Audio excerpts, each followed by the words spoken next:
Pessoal, nós seguimos hoje no estudo dos crimes contra a administração pública praticados por particular.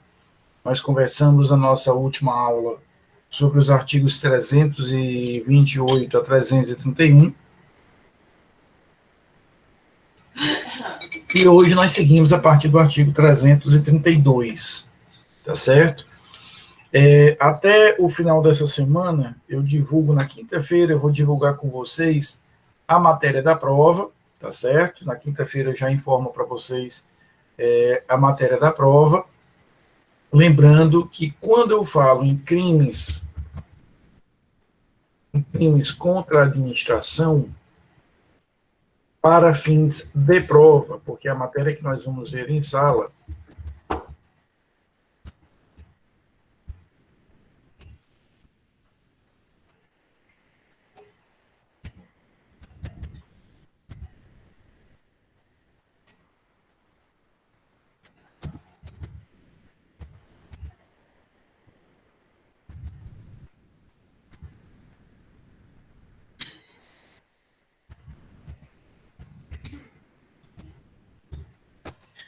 nós vamos ver aí do artigo 312 ao 334A. É isso que eu vou ver com vocês em crimes contra a administração pública.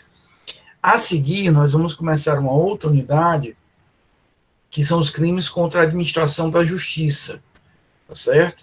A partir do artigo 338.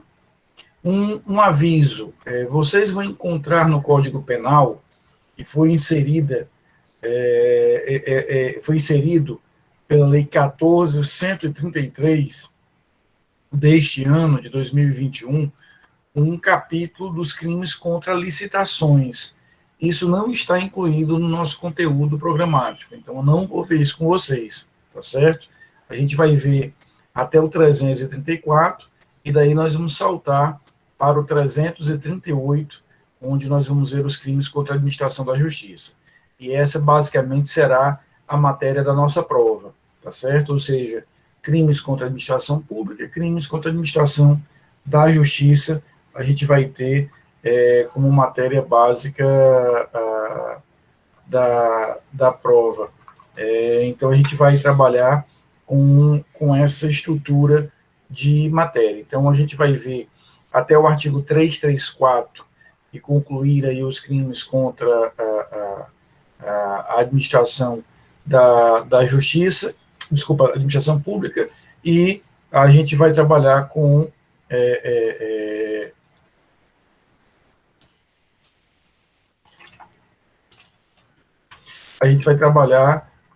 os crimes contra a administração da justiça a partir do 338.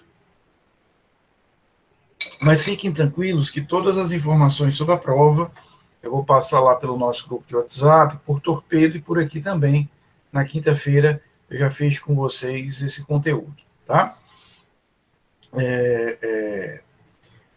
Vamos começar nossa conversa de hoje pelo crime aí do artigo 332. Esse crime, Lailson, é chamado de tráfico de influência.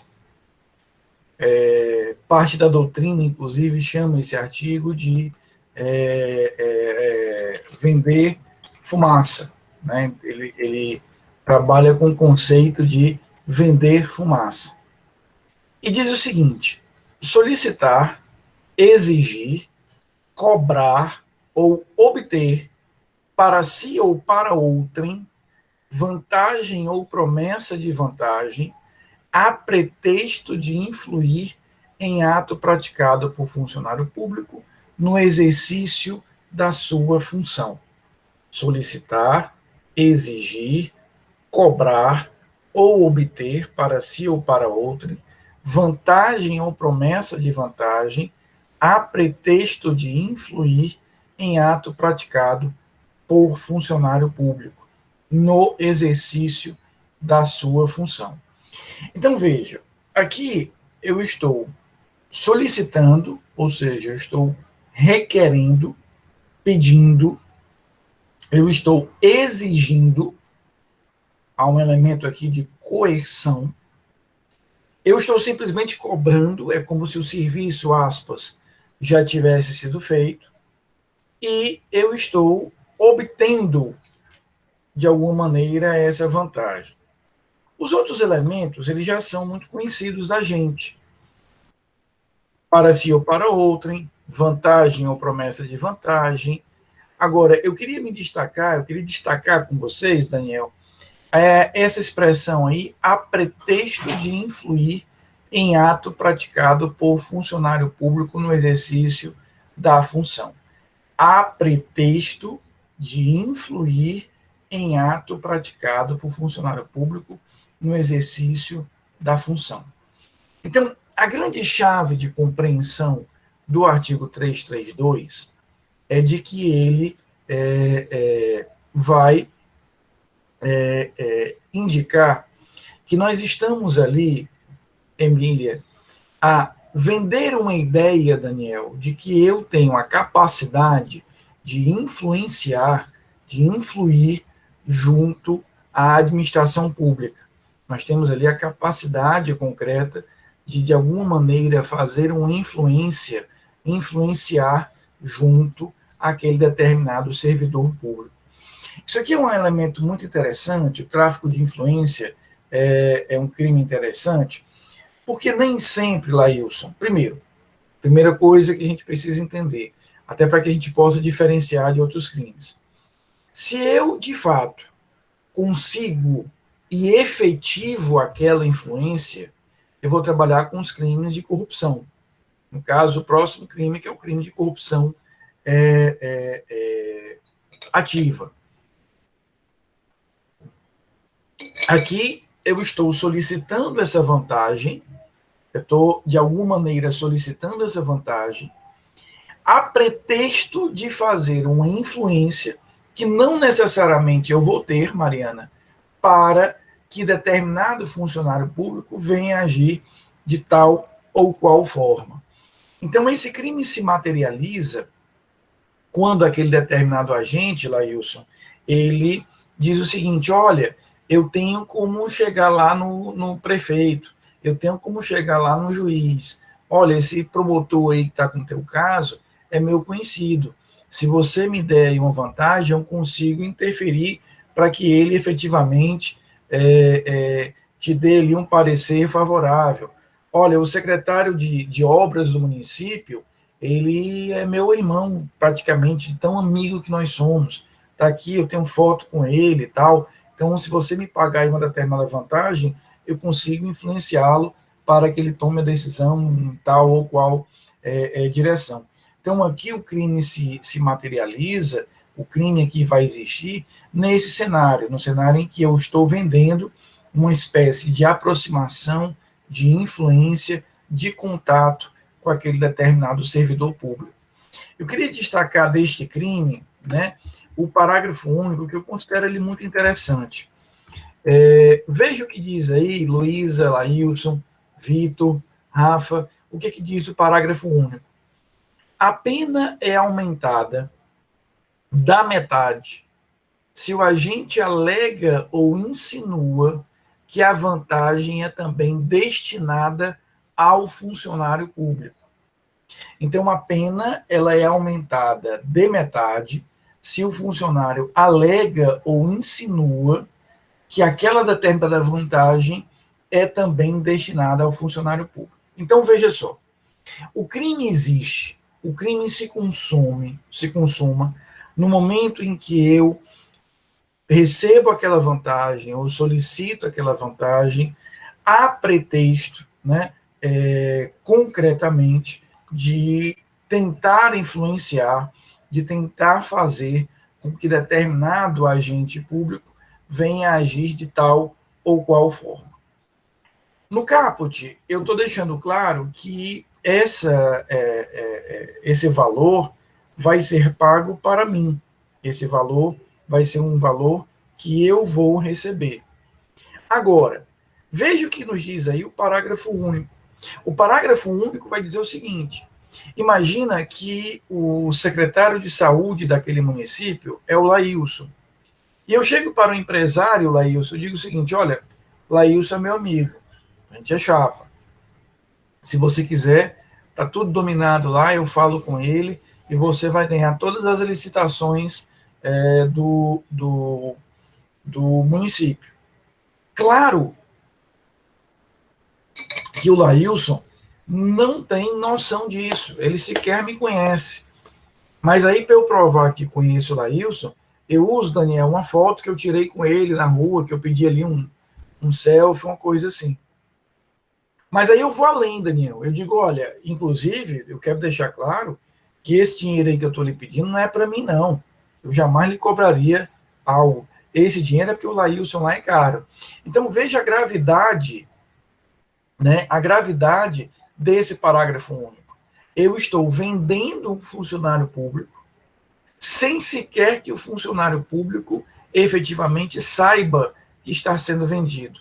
Marília, a influência significa que eu estou vendendo aqui um acesso, eu estou vendendo uma influência, eu estou cobrando aquela vantagem, eu estou recebendo aquela vantagem, eu estou solicitando aquela vantagem a pretexto de fazer com que aquele determinado agente público decida, realize aquele ato em tal ou qual direção. É isso que a gente vai ter aqui, efetivamente, no artigo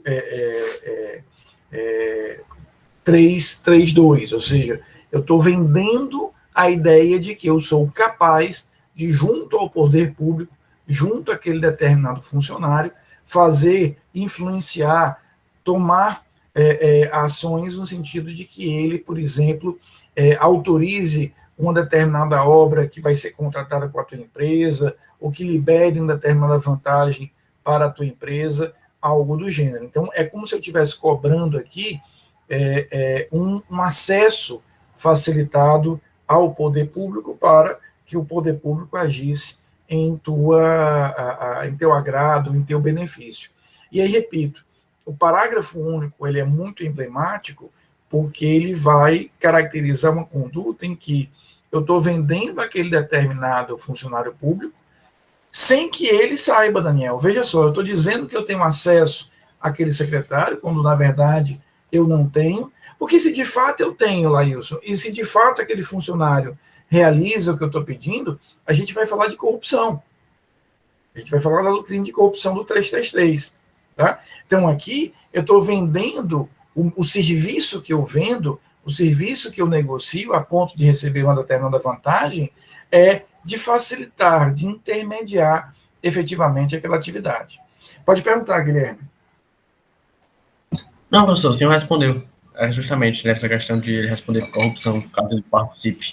Se de fato o funcionário ele realmente não é apenas uma influência, né? Não é um pretexto vazio, vago, mas ele de fato acata aquela solicitação, Guilherme, realiza, por exemplo, um ato indevido, aí nós migramos para a corrupção. O particular responderia por corrupção ativa e o funcionário público por corrupção passiva.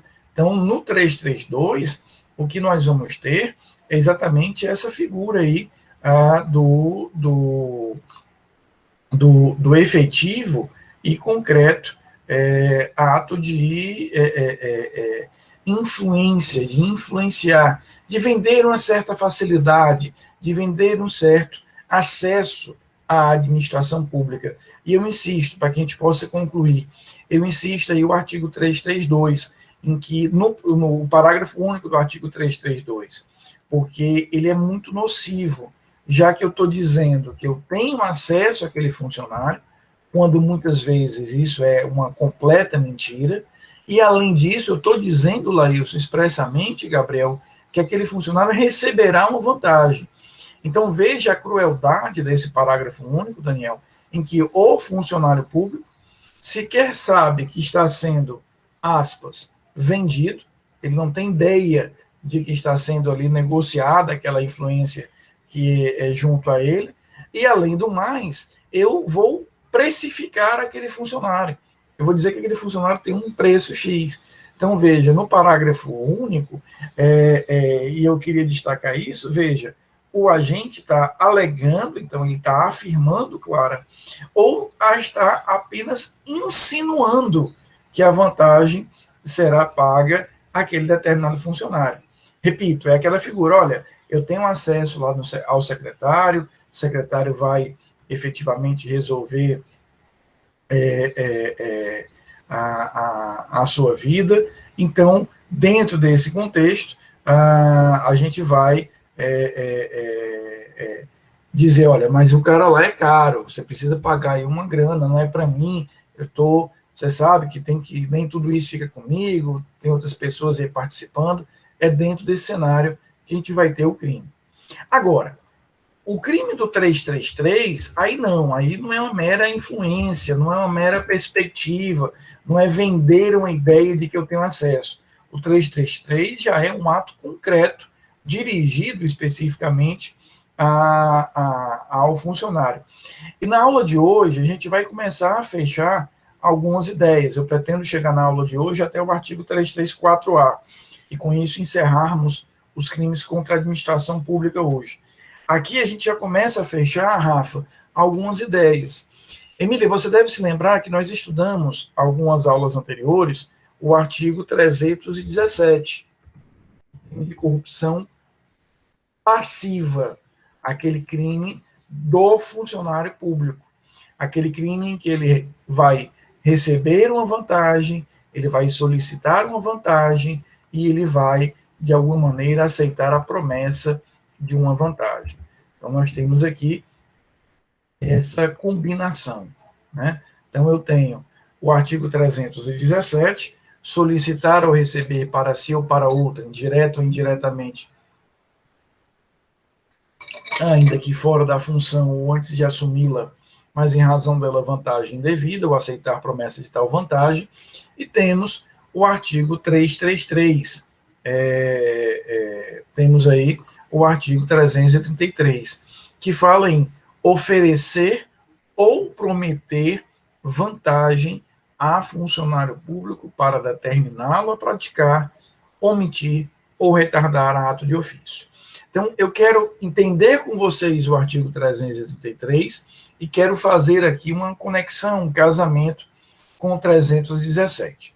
Primeiro, eu queria resgatar uma ideia que nós já estudamos, Daniel, em aulas passadas. Vocês devem se lembrar, quando nós estudamos o artigo 317, isso também valeu para o artigo 318, eu disse a vocês que pela teoria do direito penal, que vocês aprenderam lá em Penal 1, a regra, Laílson, do concurso de agentes é que se eu tenho 2 ou mais agentes que possuem uma ligação subjetiva e praticam juntos o crime, a regra é que todos esses autores, coautores e partícipes respondam pelo mesmo tipo penal.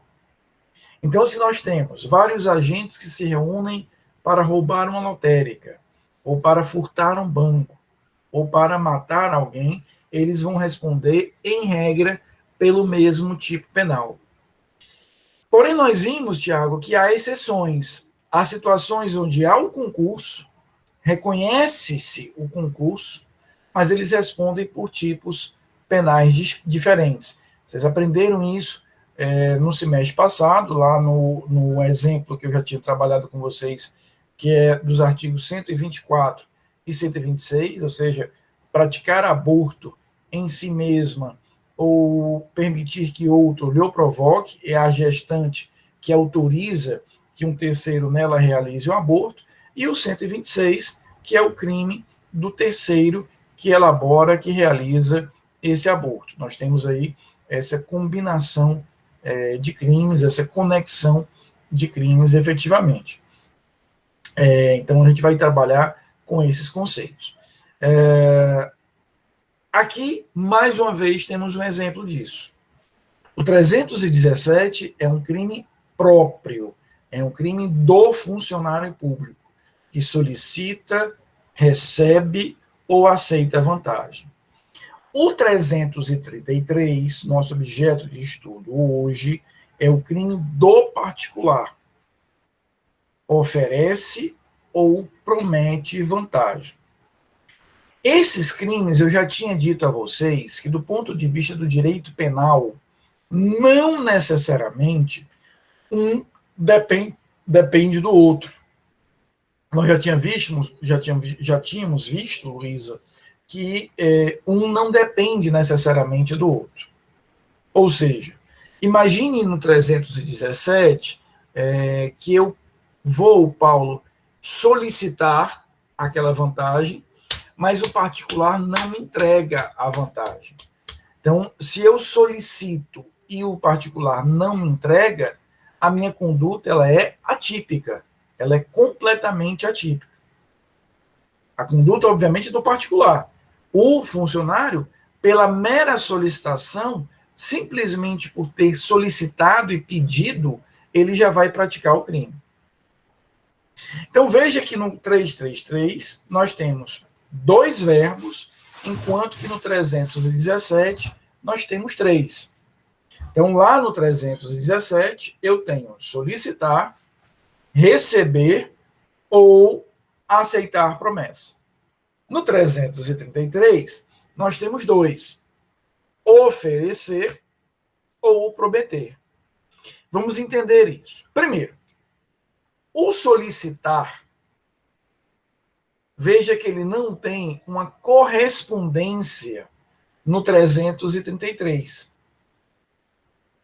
Então, se o funcionário público solicita, pede a vantagem, e o particular simplesmente dá aquela vantagem, Clara, entrega aquela vantagem, a conduta do particular será atípica. Então, se eu paro uma blitz, aquele agente ali da blitz diz, olha, eu quero R$100 para te liberar. Pelo simples fato de ele ter solicitado, o crime para ele já existiu. O crime para ele já se materializou. Se eu entregar, Emília, aquela determinada vantagem, a minha conduta é uma conduta atípica. Ela é uma conduta completamente atípica. Então, a iniciativa, percebam e assimilem esse detalhe. A iniciativa partiu do funcionário, foi o funcionário, Emília, que solicitou isso, foi o funcionário que requereu isso, e eu simplesmente entreguei.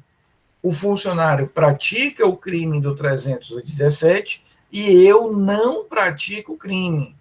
Porque veja os verbos aí do 333.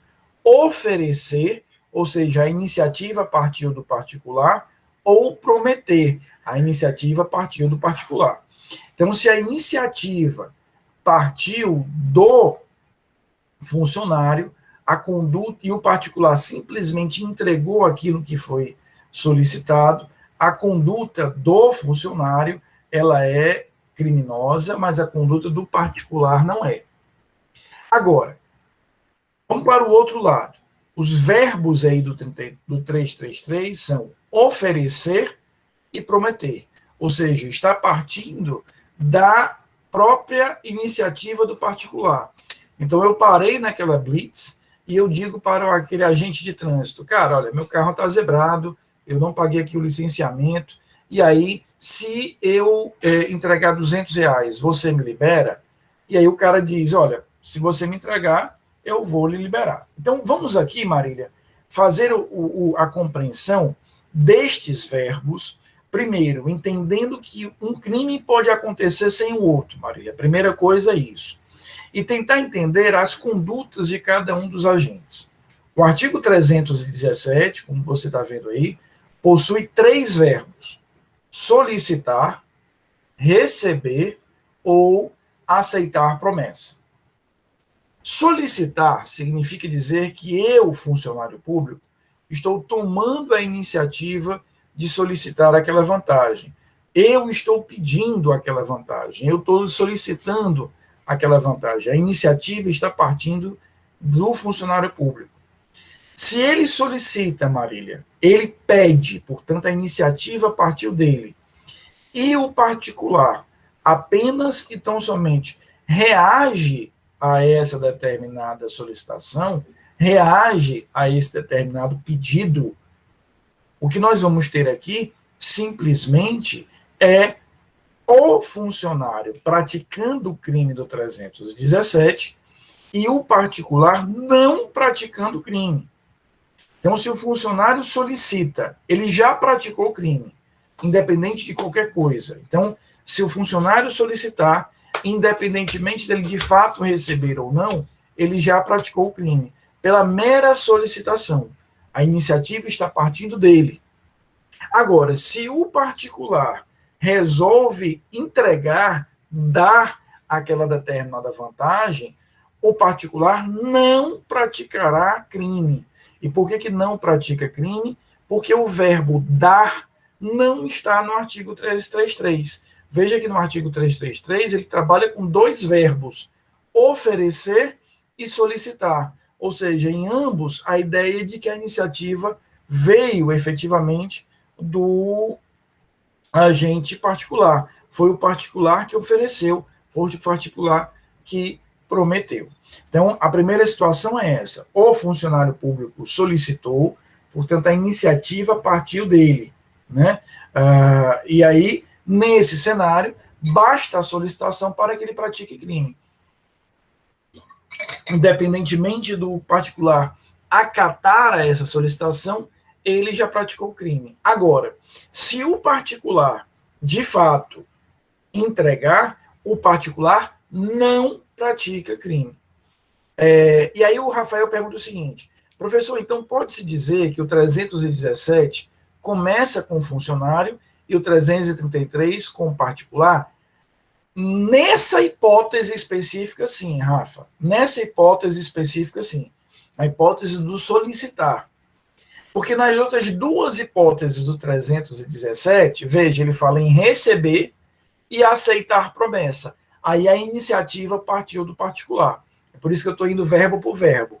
Na primeira hipótese, o solicitar, caracterizado aí no 317 como um dos elementos, a iniciativa está partindo do funcionário. O particular apenas reage. E a esse particular não praticará crime. Por que ele não pratica crime? Porque a conduta que ele está realizando não se compatibiliza com nenhum dos verbos do 333. Então, na modalidade solicitar, teu raciocínio está certo. Nessa modalidade apenas. Porque nas outras duas, né, a gente vai ter a ideia de que não há efetivamente qualquer outra relação. O Pedro diz o seguinte, o particular não comete apenas crime de corrupção ativa ou não comete crime nenhum. Ele não comete crime nenhum, Pedro. Veja, ele não tem tipificação nesse caso, porque não há a tipificação do crime de corrupção ativa e não há nenhum outro. Então, deixa eu explicar tudo isso de uma outra maneira. Nós temos três verbos no crime do funcionário. Solicitar, receber e aceitar promessa. No crime do particular, nós temos dois verbos. Prometer e oferecer. Então, veja que há aqui um descompasso, há uma desconexão. Se você fizer a comparação, veja, o 317, ele vai ter o receber, que casa, né, há um casamento, digamos assim, com o 333, oferecer. No 317, eu tenho o aceitar promessa, e casa com o prometer. Agora, no 317, eu tenho o solicitar, que não casa com nada no 333. Há um gap, há um vazio. Isso explica o fato do particular que apenas entregou, deu aquela vantagem que o funcionário solicitou, não responder por crime algum.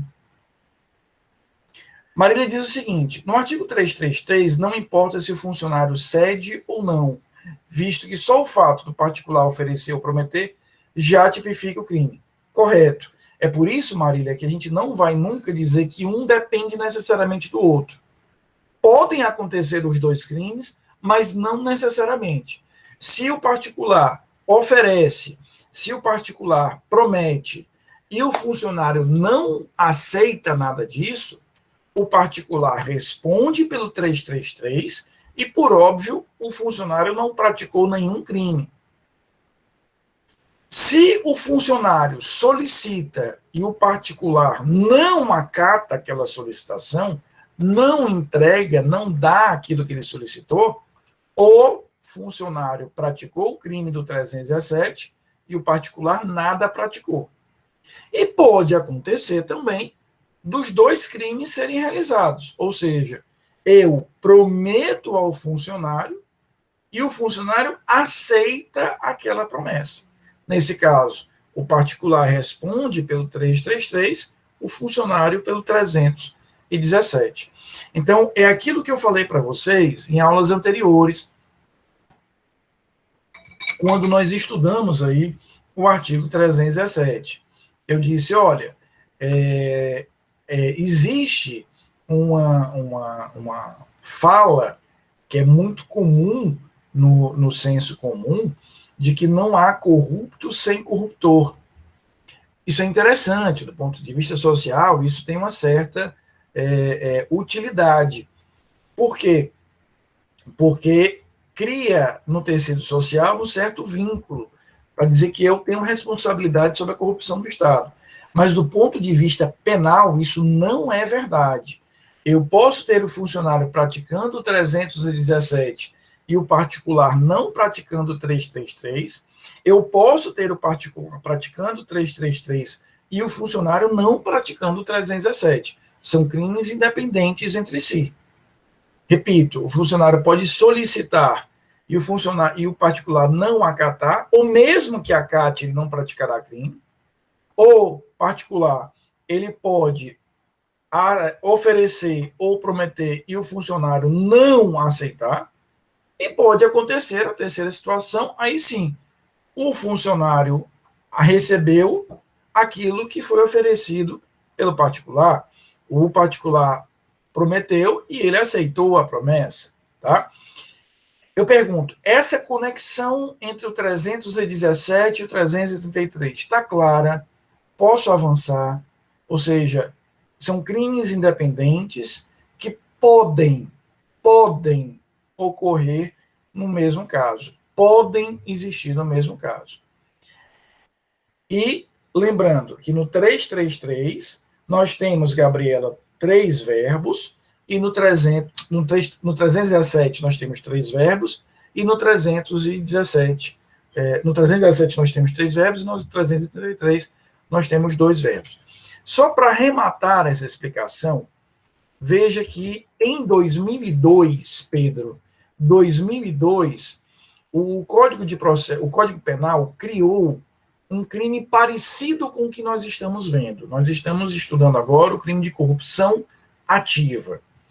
Em 2002, Mariana, o legislador criou o crime de corrupção ativa em transação comercial internacional.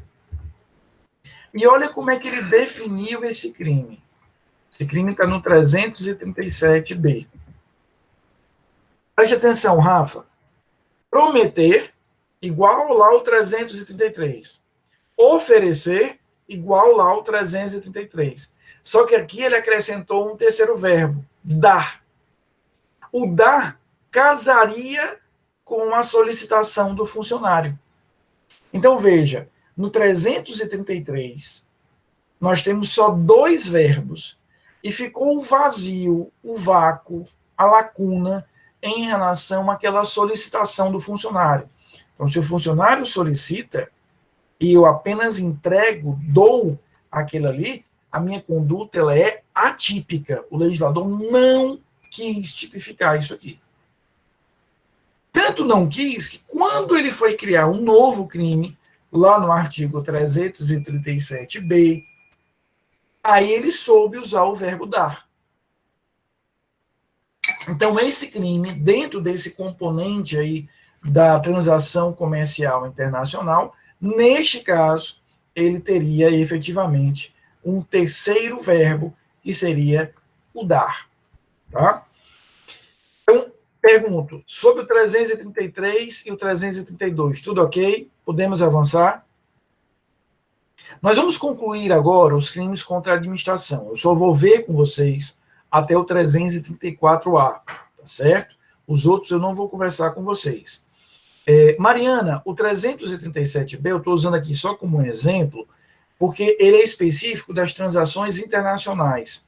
Ele é um crime que vai envolver sempre transações em caráter internacional, quando estiver envolvendo outros estados, outros governos, outras organizações internacionais. E aí é a mesma lógica, só que o legislador acrescentou um terceiro verbo, que foi realmente o dar. Então, a Marília pergunta o seguinte, só para confirmar, caso o funcionário solicite a vantagem devida, ele responderá pelo 317, mas o particular, cedendo ou não irá responder por crime nenhum, por nenhum crime. Exatamente, Marília, você sintetizou muito bem isso. Ou seja, no momento em que o funcionário solicita, pede, né, requer a vantagem, ele já praticou ali o crime dele, independentemente de qualquer outra coisa.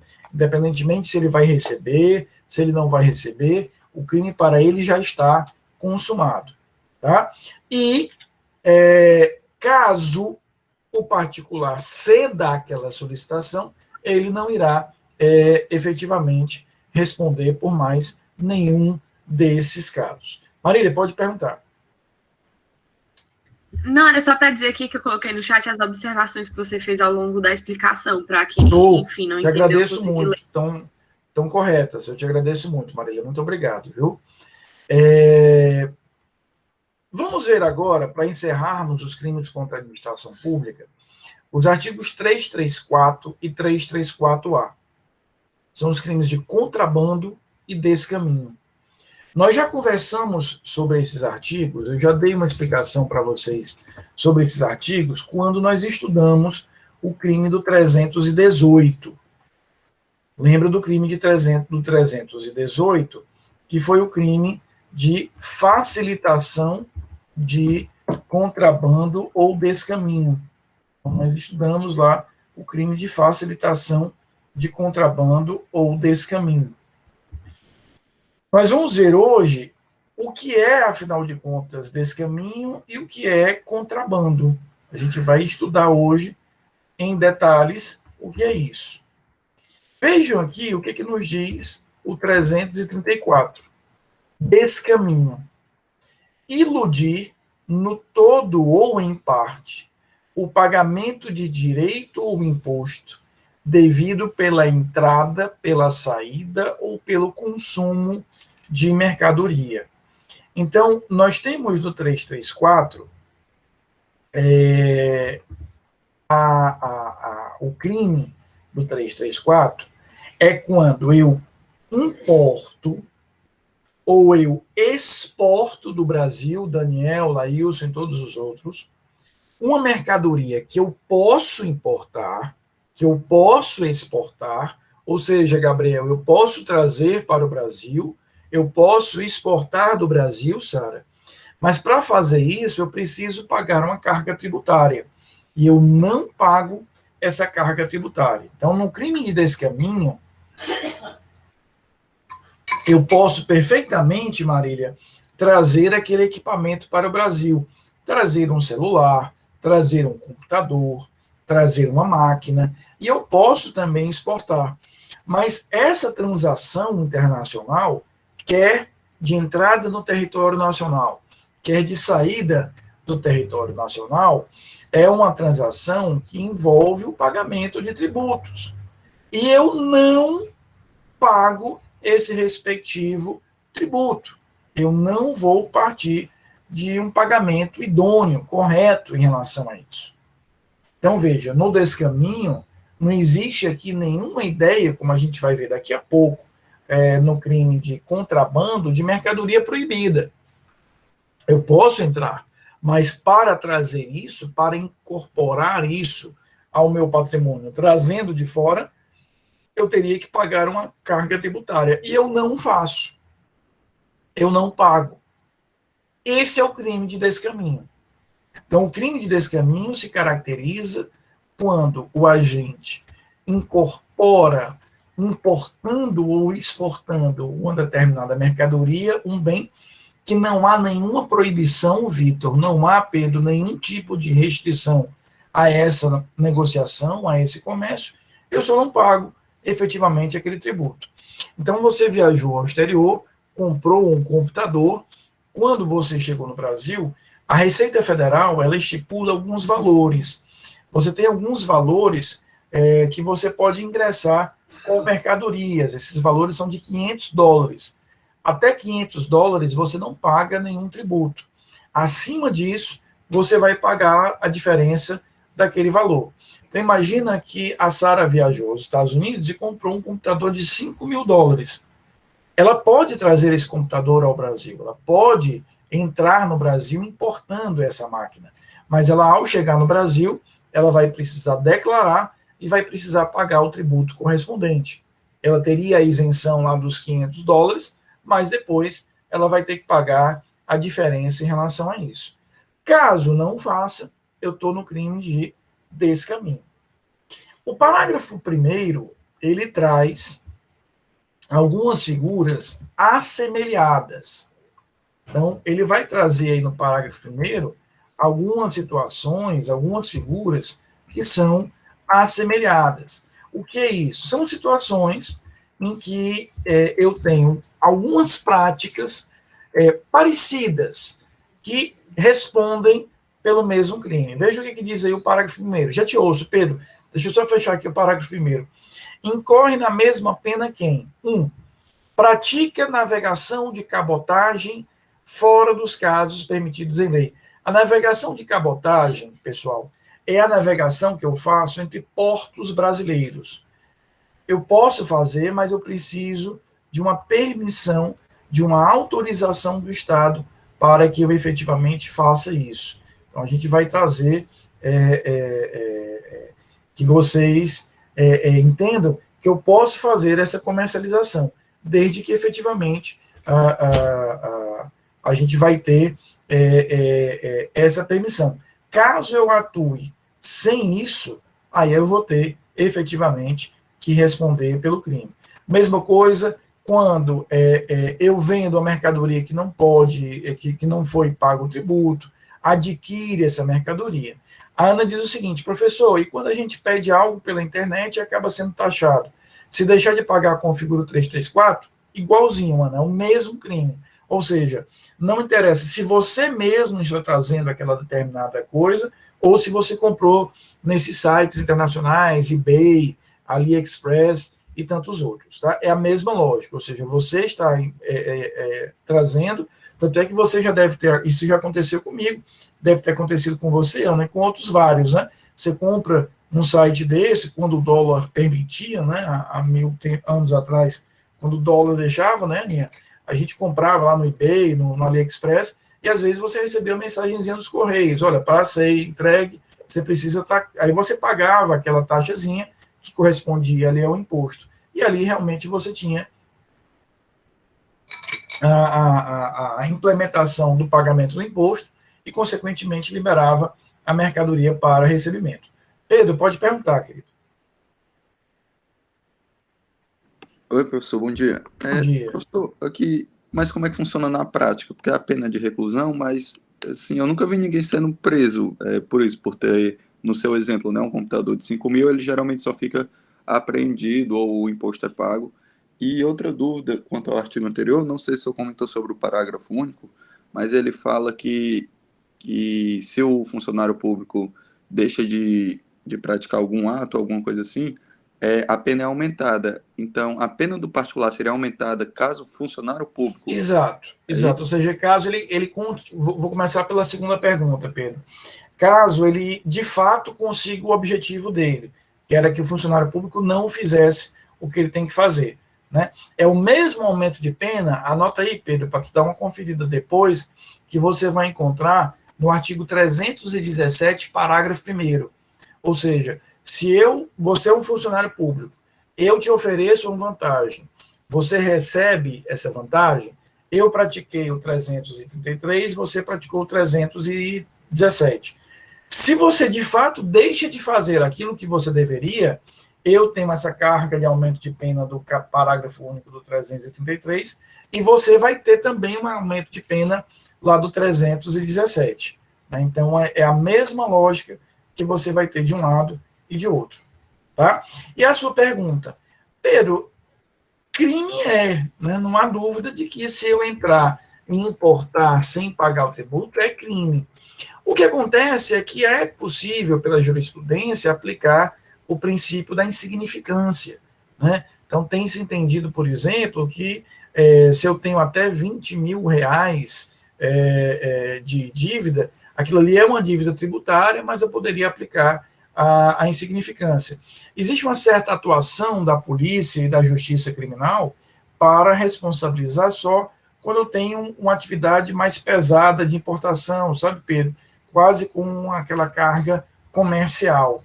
Então, nesse sentido, é por isso que normalmente você resolve isso no pagamento do tributo ou a imposição de alguma multa e não de crime em si. Mas veja, crime o que há é a interpretação que alguns fazem, né, com todas aquelas características lá do que seja a incidência do princípio da insignificância para atuar nesse sentido.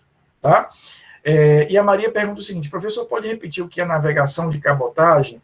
A navegação de cabotagem, Maria, é o ato de você, entre portos brasileiros, você realizar negócios. Então, se uma empresa quer pegar mercadoria aqui do porto do Pecém, o porto do Mucuripe, e levar para o porto de Santos, ela precisa de uma autorização do Estado. Ela não pode simplesmente sair comercializando, ela tem que ter uma permissão do Estado. Se eu faço esse tipo de comércio sem a autorização, sem a anuência do Estado, aí eu estou aí a praticar um crime assemelhado ao crime de descaminho. Tá bom? Adriana, pode perguntar, por favor.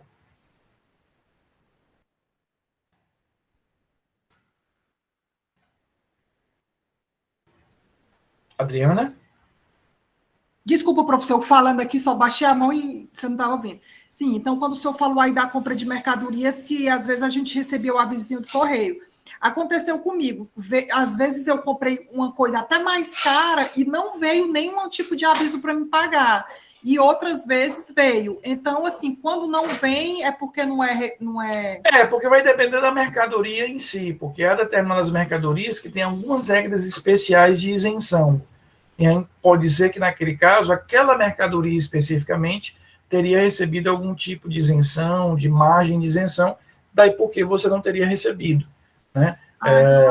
Seria essa a explicação. E há outras que, por ter uma outra natureza, um perfume, uma joia, às vezes até de valor menor, uma peça ali que tem um valor menor do que outra que você comprou, mas não é o valor que determina, são as regras tributárias específicas que você vai aplicar no caso concreto. Tá certo, então, professor. Obrigada. Mas, no caso, se fosse alguma coisa que precisava ser tributado e não veio, não seria crime meu, né? Não seria crime seu. Porque eu não fui cobrada, né? Tá. Então, pronto. O 334A já tem uma lógica diferente, aí já é o crime de contrabando. Nele, não é simplesmente o fato de você não ter pago a carga tributária correspondente. Aqui eu tenho a mercadoria que é proibida mesmo de entrar no Brasil. A mercadoria cujo ingresso no Brasil é proibido. Então, veja o que diz aí o artigo 334A. Importar ou exportar mercadoria proibida. Então, aqui eu estou diante de uma mercadoria que eu estou importando para o Brasil, ou dele exportando, que não pode ingressar no território nacional, ou não pode sair do território nacional. Algumas características, a Marília, minha querida assistente aí, que faz esse trabalho genial para vocês de colocar observações. Marília, vão 2 observações aí para você colocar. Primeiro, eu estou falando aqui de um crime de natureza subsidiário. O crime de contrabando do 334 é um crime de natureza subsidiária. O que isso significa? Significa dizer que eu uso o 334A, Pedro, quando eu não tiver uma tipificação um crime mais específico, melhor. Porque, deixa eu te dar um exemplo. Na hora que eu, por exemplo, importo drogas, cocaína, maconha, claro que eu estou importando, né, Sara, algo que é proibido. Na hora que eu importo um armamento sem as devidas autorizações, eu estou importando um material que é proibido. Na hora que eu exporto determinados materiais biológicos, determinadas plantas, raízes, eu estou diante de uma exportação de material proibido. Na hora que eu exporto fósseis, nós temos aqui na região do Cariri um acervo muito grande de fósseis, estou exportando material proibido. Mas todos esses exemplos que eu falei para vocês, drogas, armas, material biológico, têm crimes específicos. O tráfico de entorpecentes, o tráfico de armas. Então, o artigo 334-A, ele tem uma natureza, um uso subsidiário. Eu vou usar o crime de contrabando quando eu não encontro um tipo penal mais específico, mais próprio. Segunda observação, o 334-A é o que nós chamamos de norma penal em branco. Por quê? Porque na hora que o artigo fala aqui em importar ou exportar mercadoria proibida, não cabe ao direito penal definir que mercadoria é essa. Eu tenho outras normas de direito administrativo, de direito sanitário, de direito ambiental, que irão delimitar e definir quais são efetivamente esses produtos. Então, aqui entra exatamente o exemplo que o Pedro está dizendo. É muito feliz seu exemplo. O Pedro diz o seguinte: professor, aquele caso dos cigarros paraguaios se enquadra no descaminho, se enquadra no contrabando, Pedro. Se enquadra no contrabando, porque eles não podem entrar no Brasil. Existe uma lei, uma norma administrativa que proíbe o ingresso deles no Brasil. Então, seria um exemplo de contrabando, não de descaminho, ou seja, é uma mercadoria proibida de entrada no Brasil, independentemente de eu pagar tributos. Tá? Seria um exemplo, na maioria dos casos, de contrabando. Então, o contrabando representa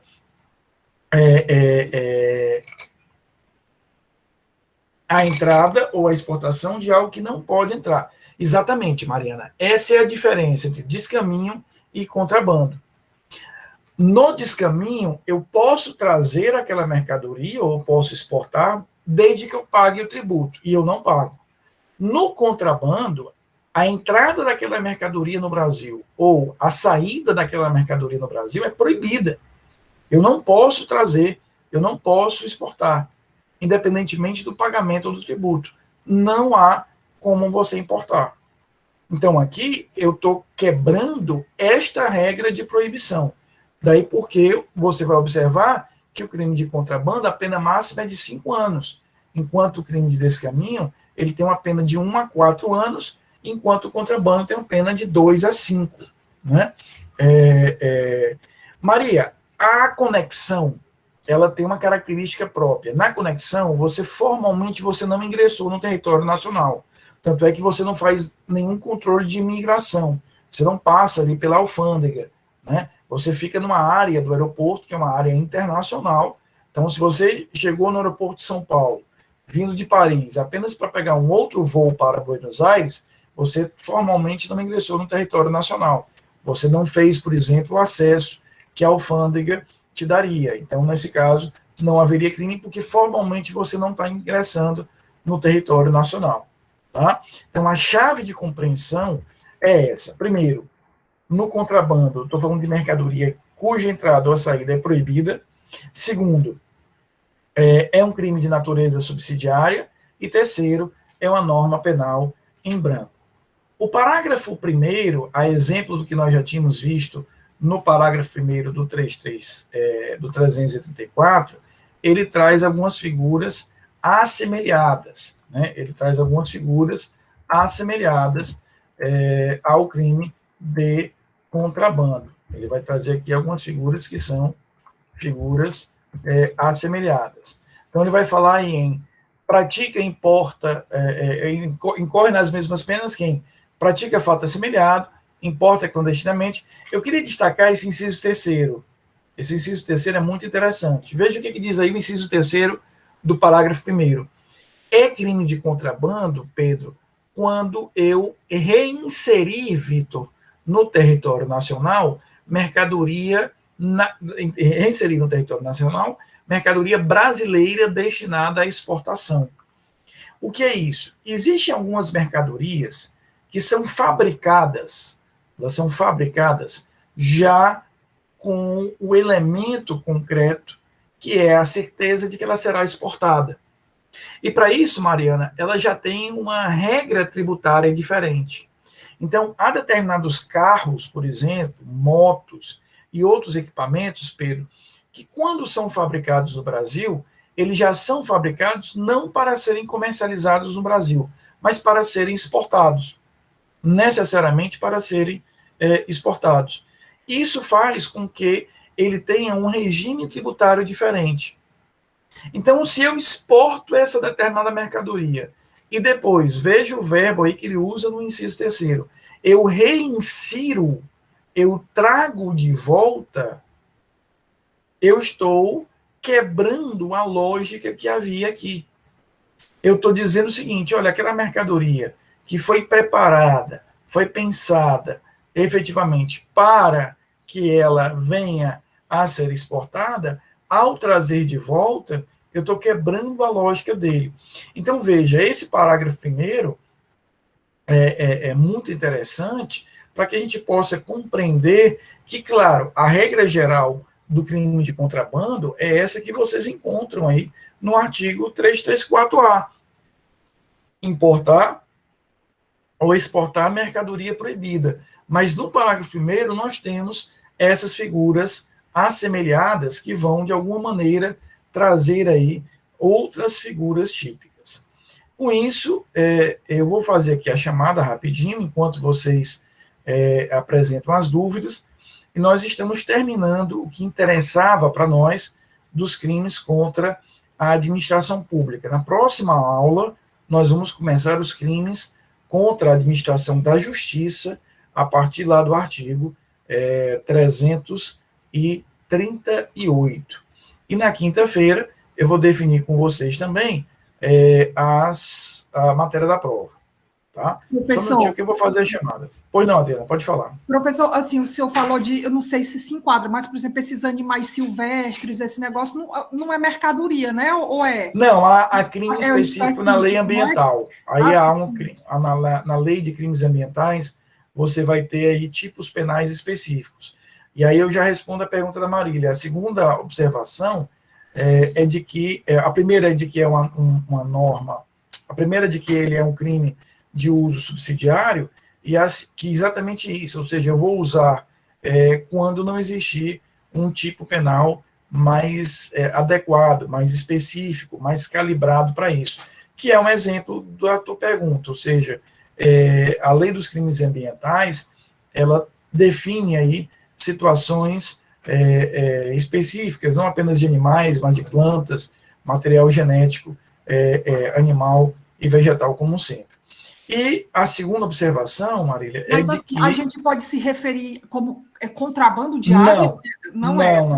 É um tipo específico, é um crime específico lá da lei dos crimes ambientais. Tá? Ele vai ter nomenclatura específica lá. E a segunda observação é de que ele é um crime classificado, dentro da classificação de uma norma penal em branco. O que isso significa?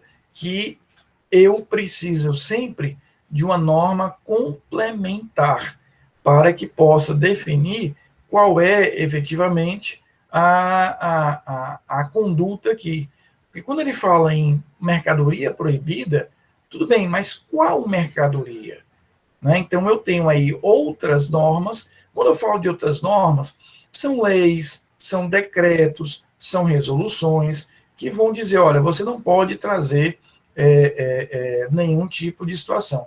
Seria, Mariana, um exemplo de tráfico de influência.